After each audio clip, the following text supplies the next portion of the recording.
an obvious picture of isolation, but I also see caregivers isolating themselves, and I see a caregiver trying to do it all on their own rather than tap into the resources that are available. And I know given different situations, there may be variations in what insurance will cover. Insurance doesn't tend to cover private care in a home. But even if you have limited financial means, there are a lot of resources out there in the community, home visitors, and then there's a lot of information available online that we'll get into more detail at the end of the webinar. So it takes a team to make a home safe. The person who's receiving care themselves, we might call them our patient if we're a healthcare provider, a loved one if we're a family member or a care receiver. The caregivers, who's the first line person who's maybe helping support that person in staying safe at home. Maybe they live in the home with the person, or they're visiting intermittently, or they're calling them on the phone from the other coast to see, hey, mom, how are you doing? So caregiving can take very many different forms. Often it's family, sometimes friends, neighbors, ex-husbands and ex-wives can play important caregiving roles. A lot of times we have hired caregivers in the home. And then there are professionals, nurses, aides, occupational therapists, and physical therapists. These two are key for home safety, especially physical therapy, but occupational therapists as well in terms of making it, figuring out tricks to make the day easier. So I want to emphasize those two professionals in particular, and also social workers. So much of when it comes to thinking about our home, possibly making changes to our home or moving to a different location, it's very emotional. It has a lot to do with our family history, our personal history, our economic status. And so a social worker is a key player here. Okay, there are a lot of different types of needs that we have that can make us, put us at risk for safety. So first of all, is the disability or illness we're dealing with, does it affect our cognitive status, our physical status, or both? If a disability is purely physical, then the care receiver or the patient can take the lead on problem solving. They can be in the driver's seat on making these decisions, researching technology, because with technology, assistance, and persistence, most physical obstacles are surmountable. It's amazing what people can manage. So I have a friend who's in her late 60s now. She had polio at age 1.5. She's been, all 4 limbs were affected. And so she's lived with this for 65 years, and she lives an incredibly full life. And part of it is she had decades and decades to figure out how to do this.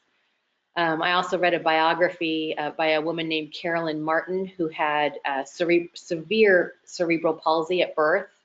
It's called I Can't Walk, So I'll Learn to Dance. And her disability was so severe that even at a year old, she couldn't hold her head up. She had terrible spasticity, incontinence, all kinds of issues. Of course, they thought she was retarded at first. She wasn't. And towards the end of the biography, she's living in independently, and there's a whole couple paragraphs on how she learns how to serve tea to guests, make tea and serve tea to guests, because it's something she had wanted to do. And to imagine somebody with that level of disability being able to serve hot tea to people with the spasticity in her hands, it's just amazing the resourcefulness she had. I also years ago as a nurse took care of a 19-year-old ventilator dependent quadriplegic, and she was able to drive her own wheelchair. It was an electric powered chair. She had a retainer on the roof of her mouth that was remote controlled, and by using her tongue, she operated buttons on the retainer and could drive her wheelchair anywhere she needed to go. So these are examples of how, especially in modern times with our technology, we can overcome purely physical disability.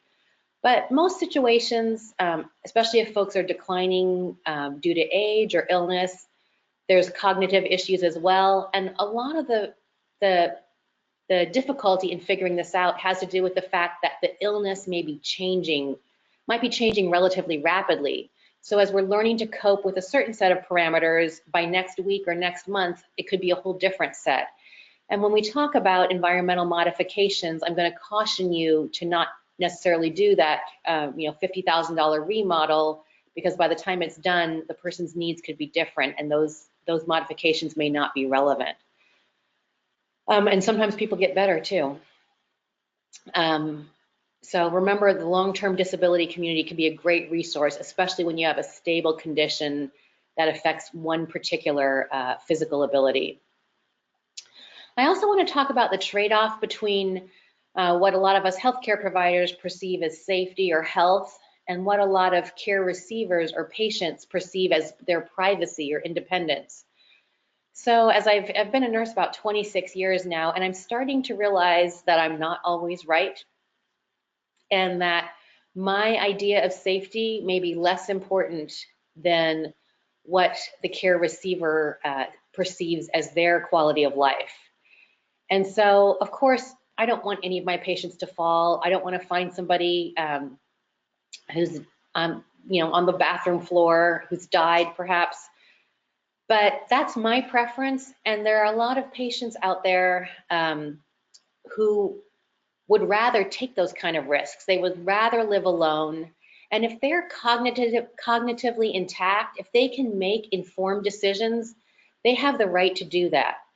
So they may be living in a way that I think is unsafe. I think they're taking threats that to me seem unnecessary, but if it's providing for them privacy that they're enjoying, a sense of independence that they're enjoying, and they want to take those physical risks, that's their right. So I talk a lot about my friend who has a mother who's had Parkinson's for 20 or 30 years now. And there was a 10-year period where she lived alone in a house, two-story house with this long flight of steep wooden stairs.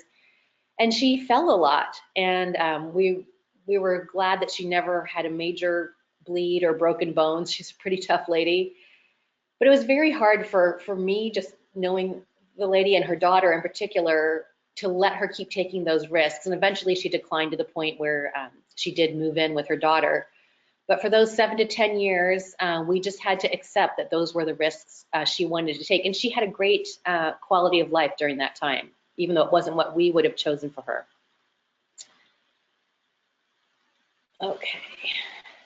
Okay, so big picture questions.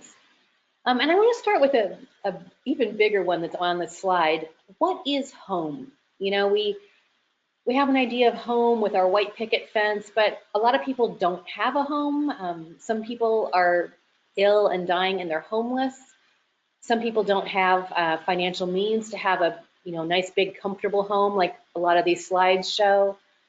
And then home can also be part of an institution. My grandmother lost her husband. My grandfather died when she was 60.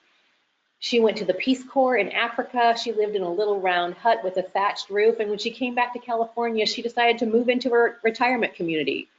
She didn't have any concern about proving her independence. She'd already done that. So in her early mid-60s, she moved into a multi-level retirement community.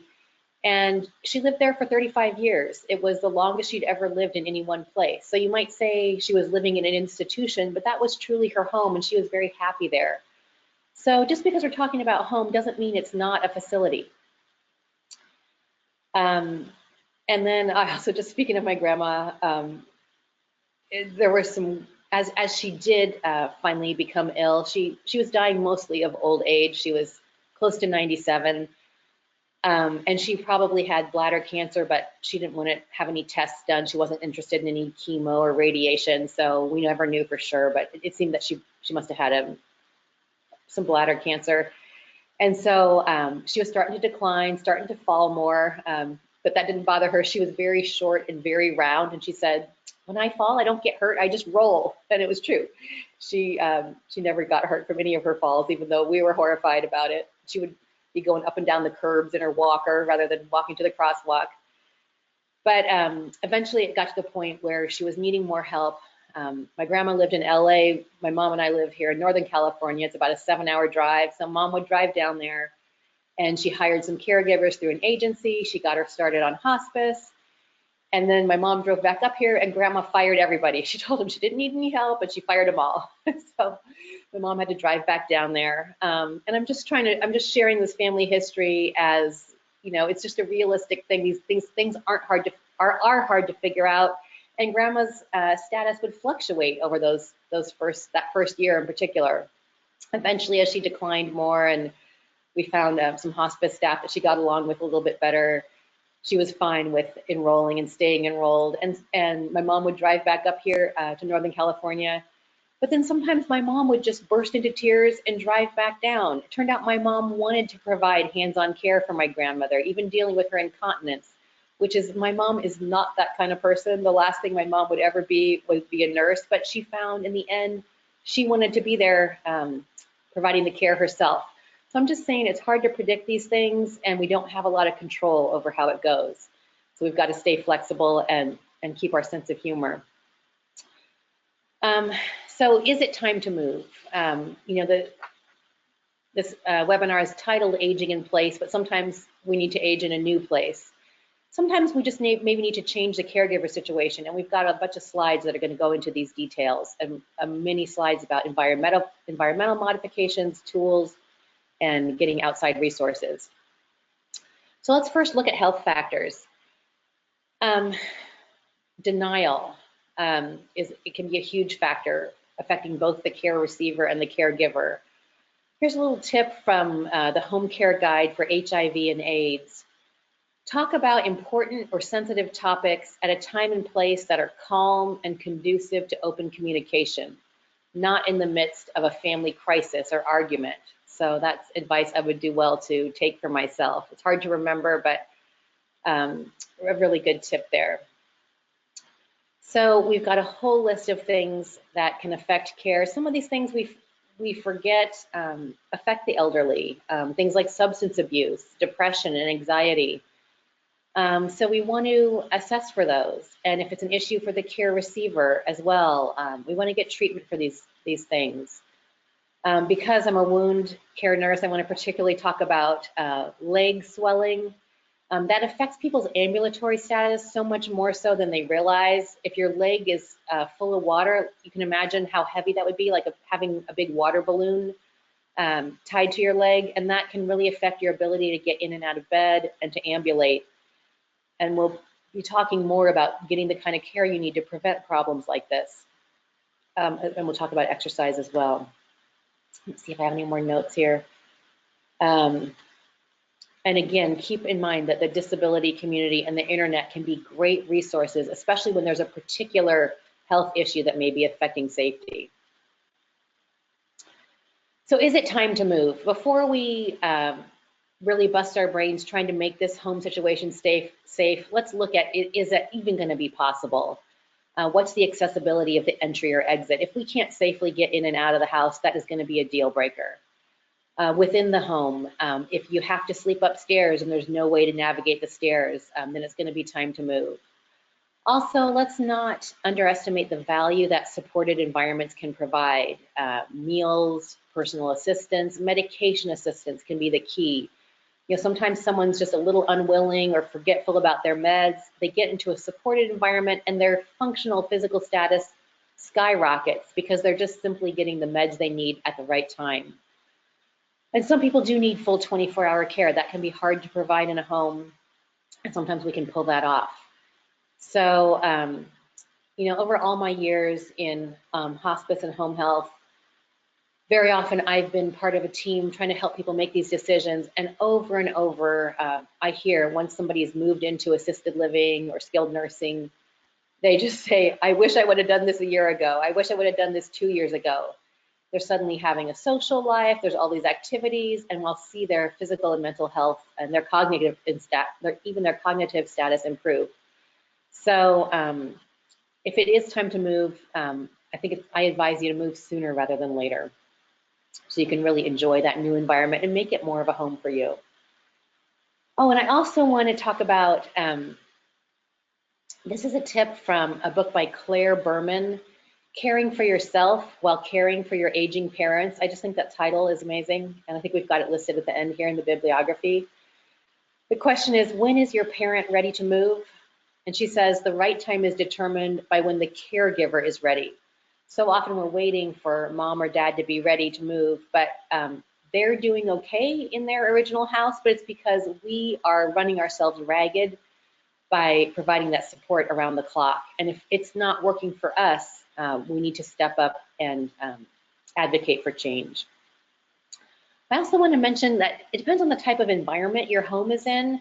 Let's picture somebody living in New York City, Manhattan, versus someone living here in suburban California. If you're living in Manhattan, driving's not a factor. Maybe you haven't been driving ever because you can get groceries delivered to your home. You have a laundry service that picks up and delivers. And so there's a lot of advantages to being there as you're declining. On the other hand, trying to have a wheelchair accessible bathroom in Manhattan can be hard since some of the floor plans are so tiny and you don't have the room, to put in grab bars or widen a doorway for wheelchairs the way you would in a suburban home. So you need to really look at the big picture here because there's no one size fits all answer. Sometimes we just need to change the caregiver situation. We don't necessarily need to change the location of where the person lives, but the caregiving situation. So something as simple as getting intermittent help, someone to come in and clean the house once or twice a week, doing the yard work. When my son was a baby, I was trying to stay home with him as long as I could and not go back to work as a nurse. And so we provided a little intermittent care for our friend's grandmother, who was in the early stages of Alzheimer's, but she was still coping pretty well. She lived in an apartment community, a senior community that was supportive, but she was having trouble remembering about turning the stove off and on, but she was still a great cook. So I would take my baby son with her over to her house, and we would be there for a couple hours once or twice a week, and we would just cook a bunch of meals with her. She was in charge, and I was kind of following her instructions, working along with her, and then we box them all up in Tupperware for the freezer or Ziploc bags, and then she had a bunch of meals, home-cooked meals that were basically cooked by her, but with our support. And that allowed her to stay in that place for another, 6 months to a year. She had some other helpers for other issues, but that was a creative solution that her son had come up with. Sometimes just having someone come in for a bath can make or break your home situation. We know the bathroom is the highest risk place for falls in the home. And so having someone help you get a good shower, even once a week, could make your home situation workable for quite a lot longer. Sometimes we need to increase the current caregiving. We need a family member to move in, or we need other family members to rotate. Sometimes friends or neighbors can step up, and very often we need to hire help to keep that person at home. Sometimes you just need a different caregiver. You've got somebody there 24 hours, but maybe they don't have the knowledge they need. There's a personality mismatch. Maybe we need someone with experience with this type of disease process, or someone who's a little stronger, who can help somebody transfer safely in and out of the car. One of the books I read mentioned that caregiving worked for her mom once she had a caregiver in uniform. Her mom was that older generation, I think World War II generation. She didn't like somebody telling her what to do, but if they were in uniform, a health caregiver's uniform, then she was very happy to follow along with their suggestions, and the caregiving situation turned around. Okay, falls are the most obvious home safety issue, and we want to prevent falls. We can't prevent them 100%, even in hospitals with nursing homes with staff right there and all the equipment. Patients can still fall, but we want to minimize the risk. So these are some factors that tell you someone's at risk. A lot of these are fairly obvious. If they've fallen once, they're likely to fall again. Confusion, just being older. A lot of medicines will contribute to fall risk, and it's great to talk to your pharmacist about this. We've got another slide coming up. Emotional issues, especially anxiety, and then incontinence can really contribute to fall risk. We've got some slides coming up to go into that in more detail. anything that affects oxygen to the brain or your endurance, and then equipment, attached equipment, all that spaghetti that people get hooked up to, IV poles, a wound vac machine with a long tube that runs to a canister, feeding tube, oxygen tubing is a huge one. Sometimes people have a very long oxygen cord to reach all the different parts of their house from an oxygen generating machine, but that can be a fall risk as well.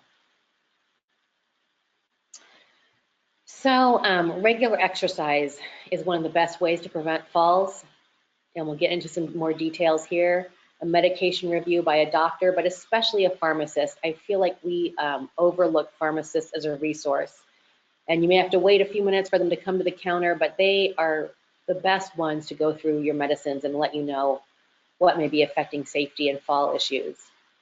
Eyes and vision are key for fall prevention, and especially those of us who are wearing bifocals now, you know how when you have that double vision lens, it can interfere with your sense of perspective. And so having single vision lenses may make somebody safer at home, even if they have to switch to reading glasses to read the fine print.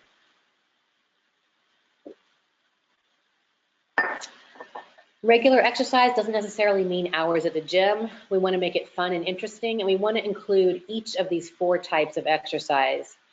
Endurance has to do with aerobic capacity. We're not going to go into that in as much detail, but we're going to talk more about strength, balance, and flexibility. So even small increases in muscle strength can make a big difference in your ability to stay independent. We call this strength training or resistance training, and it could include lifting weights or using a resistance band.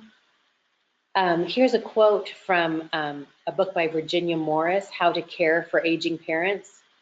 Frail people who worry about falling tend to stay sedentary, safely propped up in their living room chair. But that is the worst thing for them to do. When we become so afraid of falling and stop exercising, then we increase our risk for falls.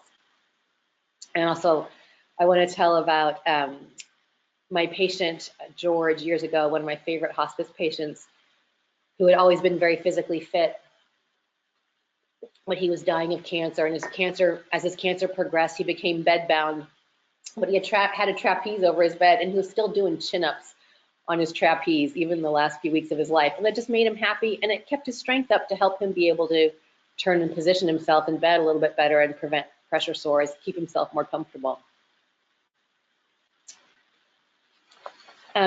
Strength training can maintain your ability to carry a full laundry basket up the stairs, or carry your smaller grandchildren, or help you out with gardening. Balance exercises particularly help prevent falls, and lower body strength exercises will also improve your balance. There's things you can do on your own, standing on one foot, a heel to toe walk where you're pretending like you're walking on a tightrope, as long as you're staying safe while you do it. Tai Chi has been shown to improve balance.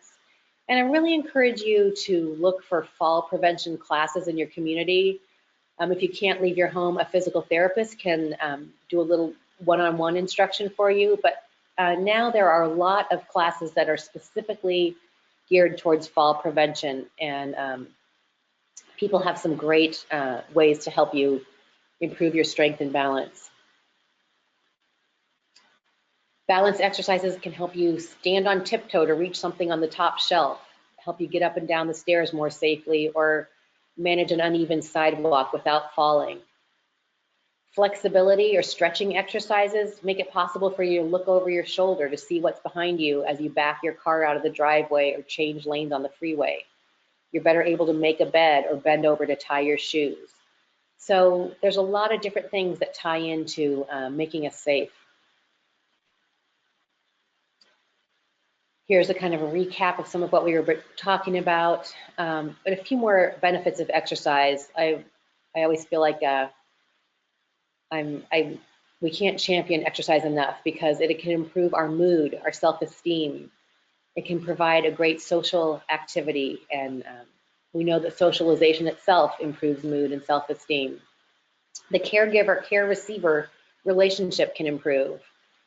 People sleep better, And I think it's great if the caregiver and care receiver can exercise together, or at the same, if the care receiver is going to their class, maybe the caregiver can go to their own exercise class or work out at a gym during that time. It can reduce agitation for both of us. And if you're not able to do normal exercise on land, water exercise can be an option for people that have severe pain or extremely fragile bones, folks that are very obese and have trouble moving because of that. Exercising in water can be a great way to do that because the weight is supported by the water. I also want to talk about a patient of mine who has been going to a pulmonary gym for 15 or 20 years. I can't remember if she has COPD or, I think she had long-term chronic obstructive pulmonary disease. And she started going to this pulmonary gym that was affiliated with her health system. And she goes there 2 or 3 times a week. Her best friends are all from there now. They all go out for breakfast afterwards. And it's an exercise class geared towards people who have limited respiratory capacity, so that all the exercises are within what she can do, and she's able to build her respiratory capacity through these exercises. So again, finding the specific exercise support that fits your condition and situation can really be key. And just like my patient George, you can exercise even if you're bedbound. There are specific chair exercise classes as well. Alrighty, so now we're going to move on to environmental modifications. One simple trick is to put yourself in the person's place. If they use a wheelchair, borrow their wheelchair for a little bit and go around the house trying to do things, and that'll tell you right away what changes you might need to make. Same with using a walker. Simplifying is the key for a lot of safety issues. The simpler things are, the fewer environmental inputs we have to interpret. We're going to talk about simplifying pathways in the home, reducing clutter, and we've got a slide coming up on that. If your loved one has a tendency to hide things, then simplifying the house is going to make it easier for you to find the missing items. We don't want to change too many things at once. If someone's lived in a home for a long time, it's better to change things one by one. And then there's a lot we can do with memory cues, helping people orient by putting labels on things, maybe even photos, improving lighting. Older people may need 3 times as much light, and this will improve their ability to distinguish colors, like telling the yellow pill from the white pill, which could be an important safety issue. Lighting can improve your ability to do all kinds of activities of daily living, as well as improving mood. So stairways, again, one of our main safety risks. Here in California, we're lucky to have a lot of single level homes. But we want to eliminate objects on the stairs, any loose carpet. Ideally, we'd like to have handrails on both sides. So in this picture, we only have the handrail on the one side. We could make this stairway a lot safer by putting that rail over on the left-hand side as well. Is there a light over the stairs? Do we have a light switch at the top and bottom where we can operate it both ways? Are the stairs easy to see in low light? If not, we can paint a contrasting color strip on the edges of the steps, or apply a non-skid strip that's in a contrasting color. In this case, the stairway is open tread on half of it, and that makes it less safe. And we've got another slide coming up that'll talk about closing the tread on a stairwell if you can. Eliminating rugs is a great tip for safety.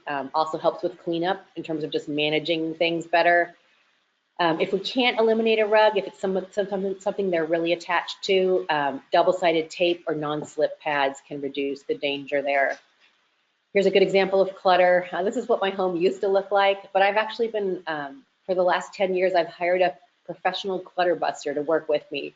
Somebody I should have listed at the top of our resource list. But yes, you can find professional clutter busters in most cities and towns now, and I just can't recommend it enough in terms of my mental health for myself. And if you're someone who's trying to get a loved one to reduce clutter, having a professional is going to involve a lot less conflict than if you're trying to help them minimize it yourself. Eliminating loose wires and cords is a great way to improve safety also. Non-skid shower mats, safety treads in the tub or shower. Very easy and cheap way to improve safety there. Grab bars, and we'll talk more about floor-to-ceiling poles. Excuse me.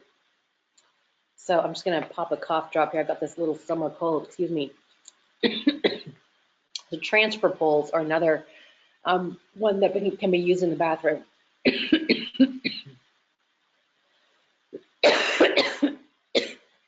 Do we have good lighting in the bedroom?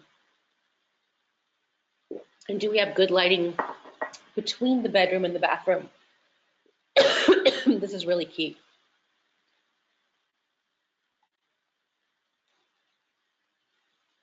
I'm talking about lighting again here, but also shoes. I worked in a podiatry clinic for about a year and a half doing nail care. And I just can't tell you how many injuries I see because the person, they're wearing shoes most of the time, but that one trip to the bathroom in the night, they didn't put on those nice closed-toed slippers, and that's when they got the injury that then took months to heal. So I can't emphasize enough wearing good protective footwear in the home that protects your toes.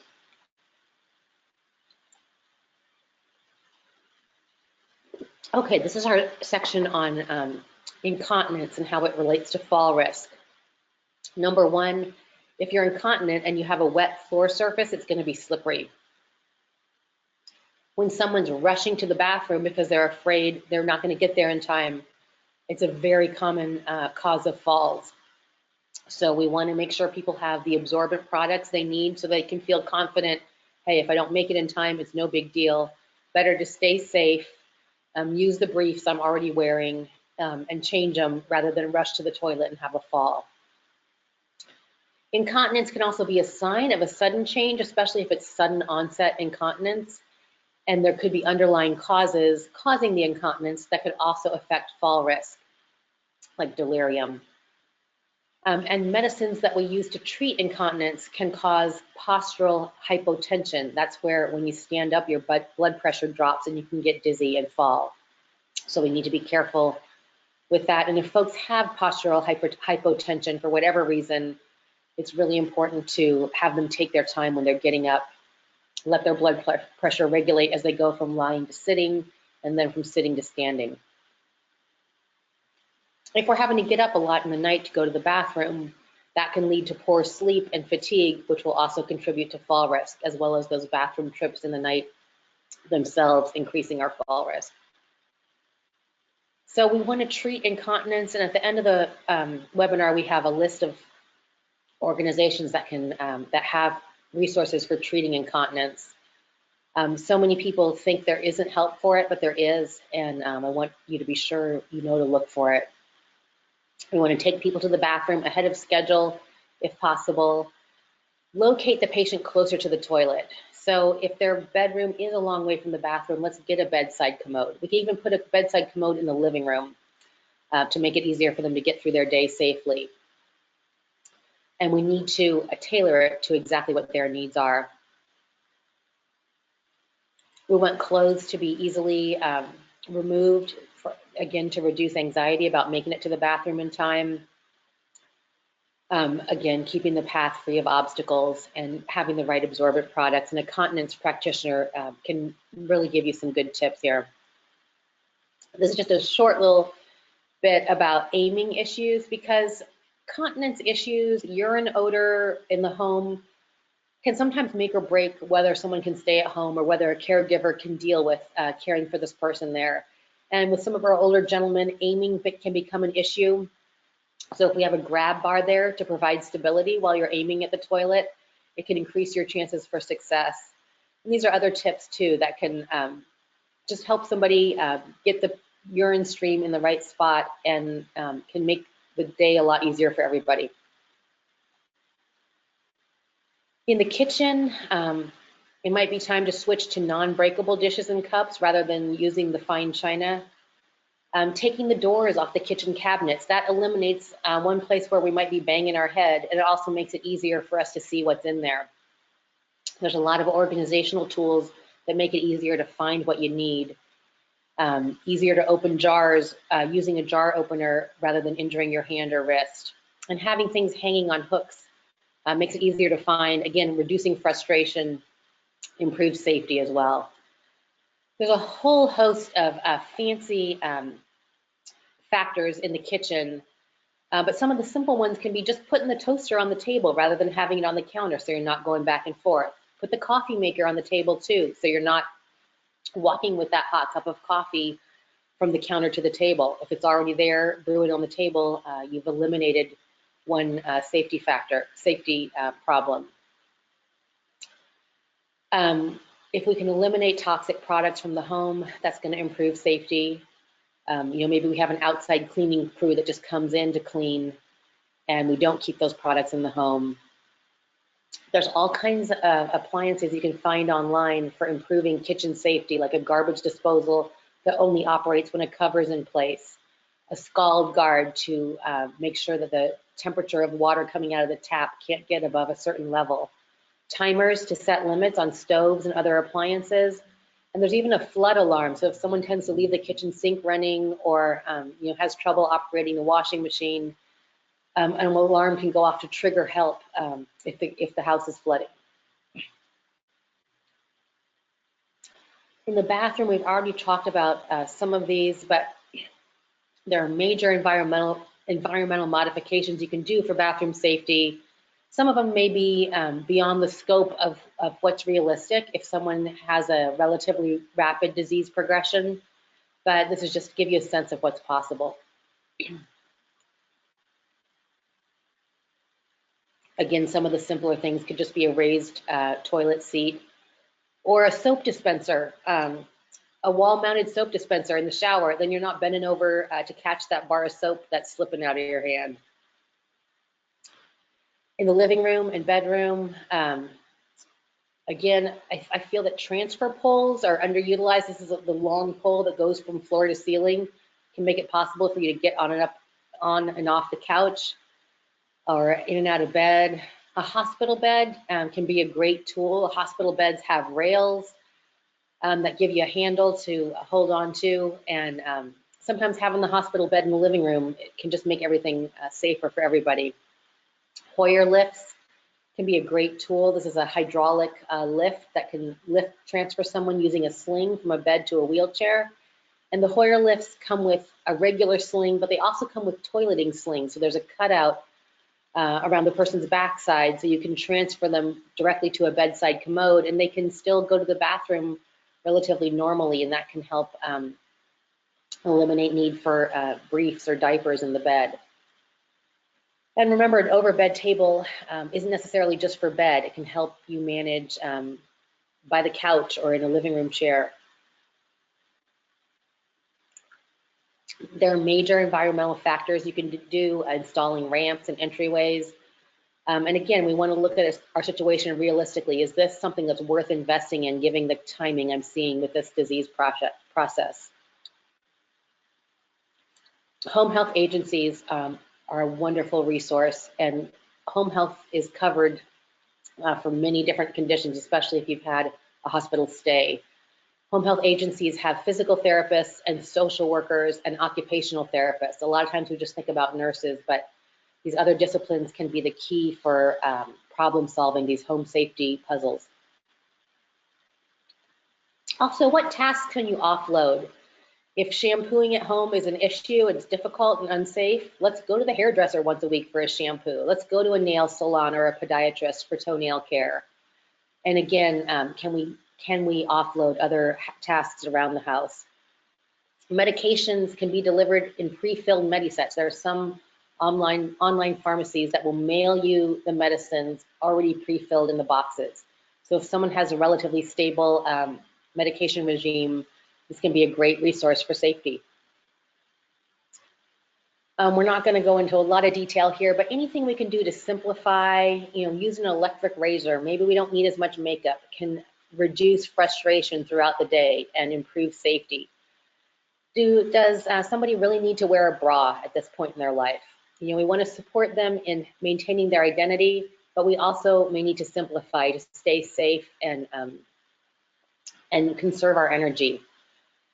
Transferring, this is really the realm of physical therapists. I'm not a physical therapist, and even if we had one presenting today, nothing can replace that one-on-one meeting with you and your loved one in your environment to help you problem solve and learn new techniques. So a physical therapist is really the person to go to for all these transfer techniques, whether you're going to use a tool like a floor-to-ceiling pole, a walker, a sliding board, a lift chair, or just having a chair with arms, a trapeze.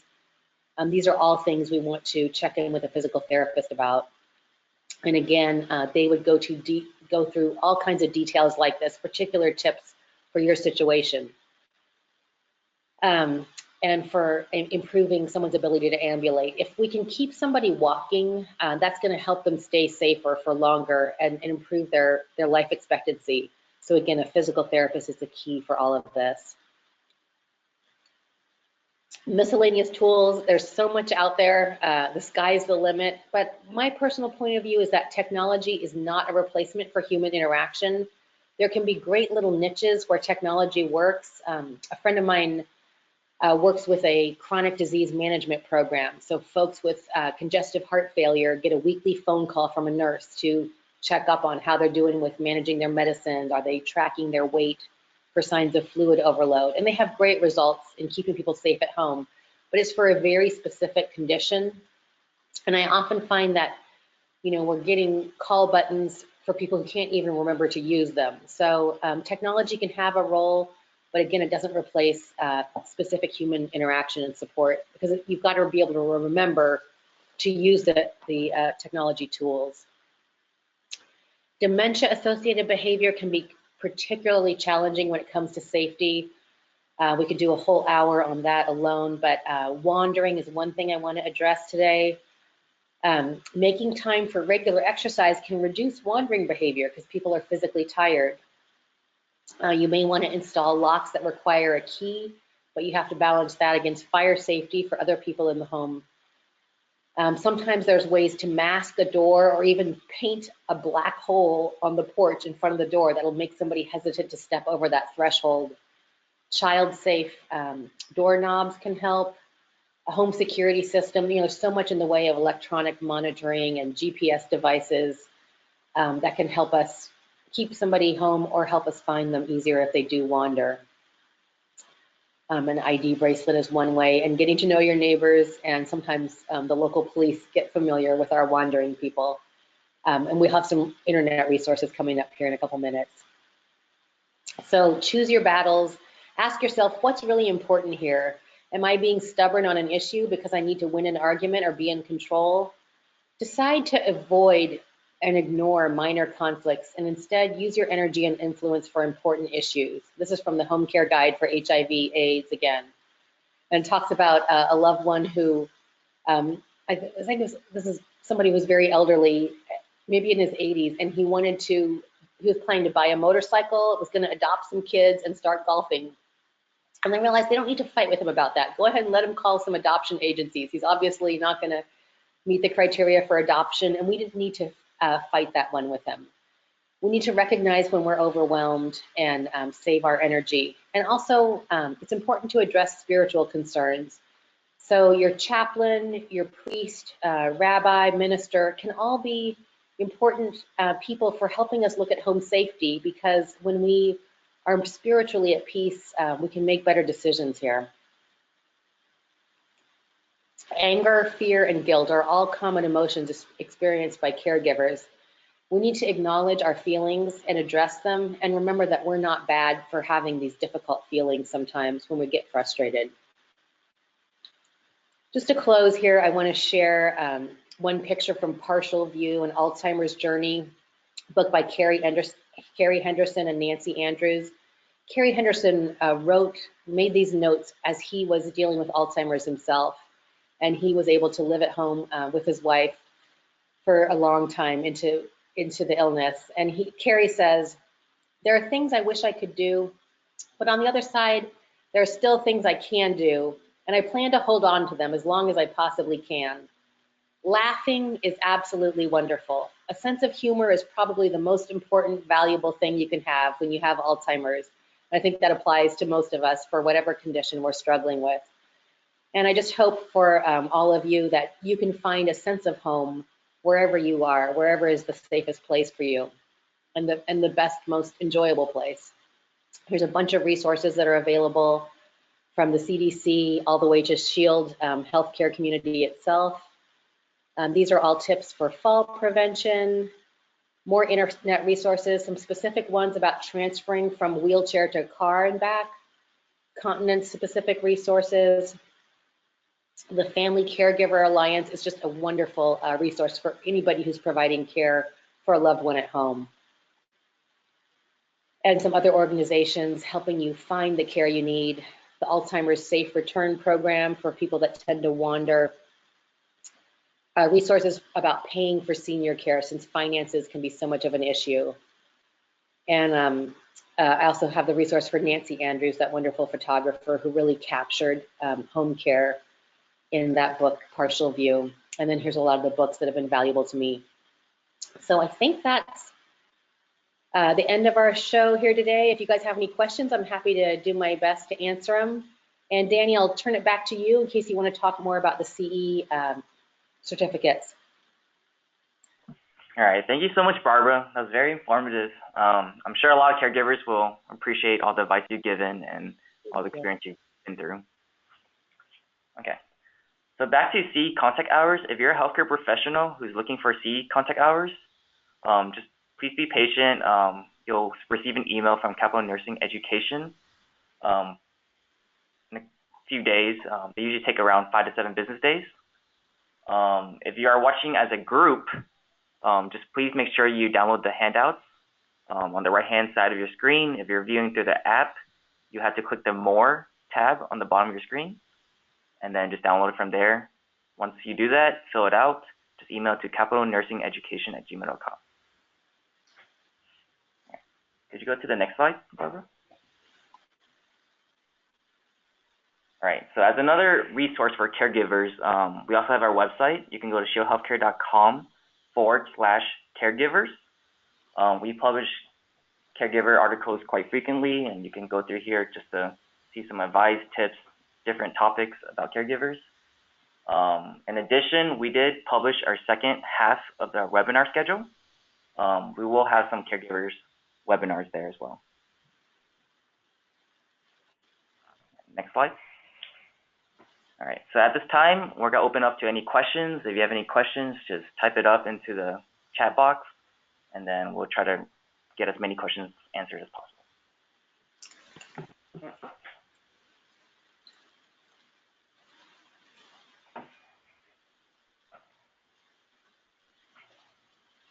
All right, so we have a few questions coming in so far. The first one is from Janice. She said that my dad is a hoarder, and the clutter means that the house has a lot of trip hazards. What are some strategies I can use to help him get rid of some of his junk or break the habit of hoarding? You know, it's so interesting that you mentioned that. It's something we deal with a lot. And I just finished listening to my continuing education class. It was a 6-hour class about anxiety, and hoarding is classified as an anxiety disorder. So getting professional, there may be professional treatment for anxiety that could help with the hoarding. I just learned that this past week. But again, I really recommend that you try to get third parties to help you, because I think butting heads with your father about it may be counterproductive. You know, and again, if he's someone with decisional capacity, it may be his choice. If it's really working for him, maybe living in that environment is the best for him, and that may be, you know, if he's making an informed choice to continue. But if he would like help with it, getting professional treatment for anxiety may help, as well as getting a professional clutter buster out there. And I know my professional clutter buster was a therapist. She was a social worker and a therapist by training, so she was just genius at helping me with letting go of the things that were no longer bringing joy to my life. So I encourage you to get outside help for that. All right. So we have another question from Jen. Her question is, I am a social worker, but I am also responsible for caring for my dad. Do you have any suggestions for someone who is stubborn and needs to be in a facility but refuses? I know he has the right to refuse, but he really needs to be in a facility. Well, and I think we have to look at that word needs. You know, do you need him to be in a facility? Does he need to be there? And again, when I'm always talking about outside help, but it may be that getting help for yourself in this situation is what you need to do. You're already a social worker, but you may not be able to be the social worker for your dad. Maybe you need a social worker that can come in and help the both of you. But I would encourage you to consider getting help or counseling for yourself. Also, 12-step work has been really valuable for me. Codependence Anonymous, Al-Anon, these are all groups that have helped me learn to sort out my own needs from other people's needs. And, you know, when you say that he needs to move, we have to look specifically at what is that? Is it that he's going to be likely to fall, be unsafe, forget his medications? Those may all be valid choices that he's making. I encourage you to talk to his doctor as well, and perhaps having a private conversation. But number one, I would start with getting help for yourself, because it can just be excruciating to watch someone continue in what we perceive as an unsafe environment, but there may be benefits to him that we can't see. And sometimes we just have to distance ourselves from the situation. A friend of mine recently had to just stop being involved with her dad's care for a few months to, in 12-step, we would say, let him hit bottom. And then he was amenable to help as his illness progressed because he wasn't taking the meds he needed. But sometimes we have to remove ourselves from the situation, and that can be extremely painful. And we need help with our feelings of guilt that may come in. But when we're just repeating ourselves over and over and butting heads, it's not helping anybody. So I wish you, my heart goes out to you. It's a very tough situation. Okay. So the next question is from Liz. She said that I rent my apartment and I know there are a lot of home modifications. She knows that there are bars next to the toilet and there's better lighting as permanent fixtures. However, as a renter, what should she do to make some changes in the house to try to make it safer? And again, this is where a professional can help you, because home health nurses, physical therapists, social workers, we often deal with people that are renting. So sometimes even in a rental, you know, you can attach a handheld shower. There are things that aren't permanently attached to the home. Also, talking to your landlord or apartment management company could be helpful.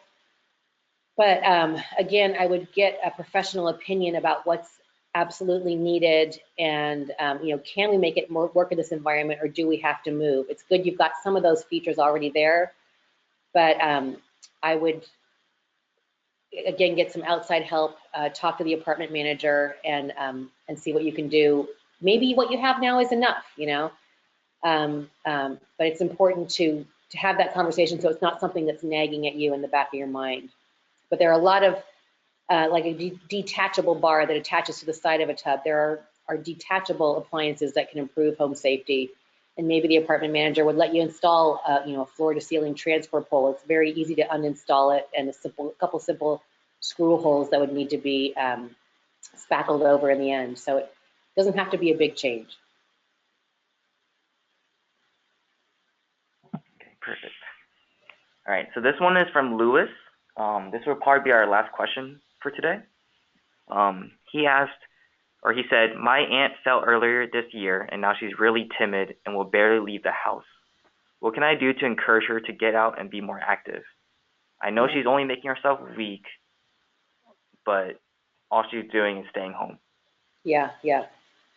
So again, we're dealing with anxiety issues, just like we were with the hoarding situation, and treatment for anxiety may be helpful. And when I say treatment for anxiety, it's not necessarily taking meds. You know, cognitive behavioral therapy, motivational interviewing, these are all ways that anxiety can be professionally treated without medications. But social issues could be key, perhaps, for your loved one. You know, signing up for an exercise class, somebody who goes with her, hiring a companion, Again, if you can get a social worker involved or a therapist, I think it would really help. And maybe some education for her, to learn about the benefits of exercise. But I think fundamentally you have to start with treating the anxiety itself. All right, thank you so much. So that was the last question, and that concludes our webinar for today. Thank you for joining us. Thank you so much, Danny. It's been a pleasure being here with you all today.